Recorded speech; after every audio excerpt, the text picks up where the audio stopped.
just kind of a recap from the last game, and then obviously moving forward to Southern Miss. But, kind of the same thing we talked about in the post game. I thought our players competed. I thought they played hard. I thought we had good energy on the sidelines. That was great to see. But it doesn't happen by chance. I thought last week was our best week of preparation and practice that we had.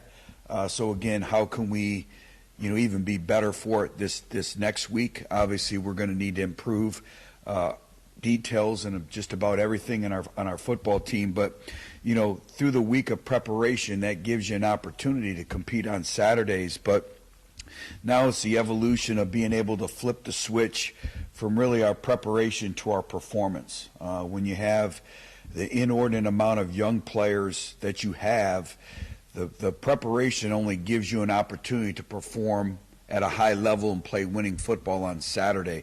So it's the ability to flip that switch and understand that. We didn't always execute the way that we needed to. However, though, I thought we had a number of players play winning football. And overall, as a team, I thought we played winning football. And you just look at it, it starts with turnovers. We didn't turn the football over. We had very few penalties. We had 6 explosive plays to their 2 explosive plays. I believe we had 7 tackles for loss, 4 sacks, 7 3-and-outs on defense. So that's winning football. So that was great to see. Right now we've had 3 games to really evaluate this football team and evaluate them in a lot of areas. I have never been a part of this. We've had 31 different starters. So we've had 31 different starters and 31 individuals play their first snap at Arkansas State. So again, we've had a lot to evaluate. We'll continue to evaluate. We have to make great improvements this week. When you're a very youthful team, we played 63 players Saturday night, and 46 of those players are in their first or second year in our program, which is pretty remarkable. When we said we're really at year 2, we're at year 2. So you look at the progress that we've made, but we're going to have to improve greatly. This is a Southern Miss football team that we have to play our best, and we must improve in order to do so, to play our best football against them. When you look at them, it starts in the lines of scrimmage. As we know, it's a line of scrimmage game, and Southern Miss kind of defines that. They're very talented. They're big up front, both in the offensive and defensive lines. When you think of Southern Miss, you think of Frank Gore and all the different things that he does for their football program. He's one of the elite players in our conference. They're big. They're athletic in the offensive line. Quarterback manages the game, can make plays with his legs, can make all the throws. The wide receivers are really good receiving core because they have a variety of different skill sets, which will be a challenge for us. And then defensively, it all starts with Stanley. He can play for anybody in America. Really, really talented football player, all-conference football player. Again, big up front, good in the back end. And then complete football team that when you look at special teams as well. And I still go back to the number of starters that you have on your football team and on your special team. So, again, it's a great challenge for us in moving forward, but I like the way our players competed. I did think that in Game 3, I thought that we improved. But in order to be the team that we want to be, and as being as youthful as we are, we have to make tremendous strides each and every week. We can not digress. We have to continue to get better in terms of winning football, consistency. When I look at the video, did not like our performance in the second quarter. We only had 2 possessions, and we had 2 3-and-outs. You can't do that against a talented team like Southern Miss. And then we had a little bit of lull when the third quarter started, and then we had a couple long drives where we were able to sustain some things, make some first downs and critical third downs, convert a critical fourth down and 2 as well. So all those things that keep drives alive. So I thought we stepped up and was excited to see that moving forward. So I'll answer any questions y'all may have. Two-part question. Now that you've had an opportunity to evaluate the film on both Jackson and Jalen, your overall assessment of those two. Secondly, how much of an advantage is it to you guys to now have 3 guys that Southern Miss is going to have to prepare for and really have no idea which direction you guys are going to go, and maybe have all 3 of them? Well, I think the quarterback room in general, all 3 of those individuals compete every day. They have great competitive character, and they're really good people. And they're each other's biggest fans. And so they're really kind of elevating the game of all of them in that room because they're competing every day. JT practiced. He's fine, so we'll see how that goes. But when I evaluate the performance, first of all, Jackson, I thought he did some good things to move forward. Our kids believe in him, but he left some easy gimme throws that against a real quality opponent you have to be able to complete. He knows that. A lot of times he didn't set his feet in the pocket. He kind of rushed through his progression. He kind of rushed with his fundamentals and details. And again, this is a young man who's a redshirt freshman. But I did think he did some good things. I thought he led. He got us into some right run checks. Really there's probably 2 throws that he would like to have back. If he completes those two completions, it's kind of a different story. In terms of Jalen, again, now a true freshman, I thought he did some really good things in moving forward as well. I thought he was poised in the pocket. I thought he was calm. I thought he went through his progressions. He distinguished some of his progressions and some of the drop back concepts. Was able to manage the game, took care of the football. Both quarterbacks took care of the football. So, again, I think there was a lot of positivity on both performances, but I think the overall thing with really both of them and JT is just consistency. Consistency down in and down out, and that's what we're really need to take great strides this week on our entire football team is, it's not you do it till you get it right. It's you do it till you can't get it wrong. And there's a difference there. And so being able to do it over and over and over and perform it at a high level, and not just from the mental aspect, but from the fundamentals, the details, that's what winning football looks like. So I think just the consistency, and you usually do that when you're a veteran football team. You look at Southern Miss, they're a veteran football team.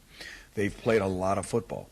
And so they understand, this is Sun Belt play. Everything changes, and that's the exciting thing about being in a conference. Then you look at being a part of this conference and the competitive structure and nature of this conference. So every play is critical. But in moving forward, I was excited and I was encouraged by both quarterbacks. I just wanted to ask about Frank Gore. Obviously, last year had a huge season. This year so far he's been struggling, only 76 yards through the first 3 games. So kind of how do you prepare for him specifically? Well, we know he's a great football player, and he's a threat every time he touches the football. He's on their punt cover team. We know he means a lot to their football team and their football program, and he's a competitor. And again, I think it goes back to everything we talk about scheduling. They've played some really, really good quality football teams just like we have. So, again, we know Frank Gore is a competitor, have a lot of respect for him, great player, really dynamic with the ball in his hands. So we have to do a good job of getting population to the football and getting a lot of people around, because he can win his box, he can win his space, he can win one-on-one matchups out on the perimeter. No, you've mentioned time and again having a young football team, but how much does it help? Having a lot of young guys, but now that have had Sun Belt experience, and now hey, we're going through conference season. It's not a situation where you have to kind of tell them what to expect. They kind of have an idea already what to expect. Well, I think what we've come to find out with this football team, you can't assume anything. And our older players, the 11 seniors that we have done a very good job. But when the bulk are still in their first or second year, it's you can never assume anything. I assumed the sideline energy in the Memphis game, and it wasn't what we expected. So we had to go back and talk about what the sideline looks like. We had to show them videos. We had to challenge them. So as a head coach, you can't take anything for granted. But our players should understand this is the exciting time. It's conference time. But all you have to do is look at their video and know that they're a quality opponent. We're going to have to play our best football to have an opportunity to win the game. Last year was a 4-quarter football game. We did not finish in the fourth quarter, and they did. But, again, you have to recreate yourself every week. When every coach says we're looking to be 1-0, it really is. In today's world of lack of focus, lack of attention to details, you have to find a way, a competitive advantage to be able to focus every single day, focus hour by hour, and really kind of stack days in your preparation. But then, again, like I said, flipping the switch from everything that you do from preparation now to your performance. And the mental mindset that goes into and the mental effort and the intensity and everything that goes along with it. So we've tried to teach anything and everything with this football team. Jaquez Carroll had a really big night Saturday. What did you see out of him and just the running game as a whole in that Stony Brook game? Well, I think, first of all, he took his run reads. And I thought the previous game he pressed a little bit and he tried to create things on his own. And as a running back, you can't do that. You got to trust the process. You got to trust the guys up front. You got to trust the combination blocking up front, and you can't have dirty eyes. You got to make sure you put your eyes on your run read and you get the ball north and south. I think, he did a good job of his run reads. And so then he got the ball north and south. I thought our receivers did a good job of blocking out on the perimeter for him. And he's very elusive and he has good speed. And he's a competitor. And I think that's the one thing that he's really brought, many of things, but when you look at that running back room where he's kind of changed the dynamics is the competitive structure day in and day out in that room. And so I think he lends itself to that also in our team as well. And we're going to need more from him in terms of special teams as well. I just wanted to ask if there's any update on Tim Hardiman, kind of where he's at, and then just kind of the position, D-line overall, kind of where they're at. Work in progress. We'll know a little bit more today. We fully anticipate Tim practicing today. He practiced yesterday. Micah Bland's day-to-day as well. So we'll try to get them ready. If not, it's an opportunity for individuals to step up and play and kind of add to the dynamics of our youthfulness. But it's like I told our football team in August, there'll be people sitting in this room that you don't think you're going to play in by game 3, game 4, game 5, you're playing. And I think that's part of the maturation, that's part of the maturity of still making sure you're in game-like shape, making sure that, you're getting your reps on the scout team and the service periods and when we do different periods of getting your reps, but also taking your mental reps as well. And you're always one snap away. But we anticipate they'll be available and be ready, but you never know. As we all know, that's a position of need for us and moving forward. But, again, that room has kind of been resilient to begin with. So, I expect them to be ready, and I expect other individuals to step up as well. You kind of alluded to only having 2 possessions in the second quarter. I'm curious, what is your thoughts on the new college football clock rule, because it's certainly playing, it's making its presence felt this season. Yeah, it's interesting you bring that up because I had a number of head coaches call me after the first game, and it was probably split. Did it really change college football much? And I think it goes conference to conference because there were a lot of conferences already spotting the ball very fast, very quickly, even when the ball was out of bounds or after a first down. But I do think it limits your possessions. I really do. I think we saw that, and if you don't get off the field defensively with 3 and outs, or you give up sustained drives and they methodically move the ball, it really, really does limit your possessions. So I believe we had 9 possessions in the game last week. So I do think it has changed a little bit and has shortened the game a little bit. So offensively, every possession you get is vital and critical. Coach, want to ask you about Courtney Jackson. How pleased are you with the progress he's made, not just in the return game, but also in the receiving game too? Well, I think when you look at Courtney Jackson, we said we needed to change the culture in that room. And when you bring an individual in that room like him that's high character, extremely competitive, has great experience, has had success in the past, has a great work ethic, but just has a great demeanor, a great disposition. You know what you're getting as a coach, and his teammates know what they're getting every single day with his consistency day in and day out.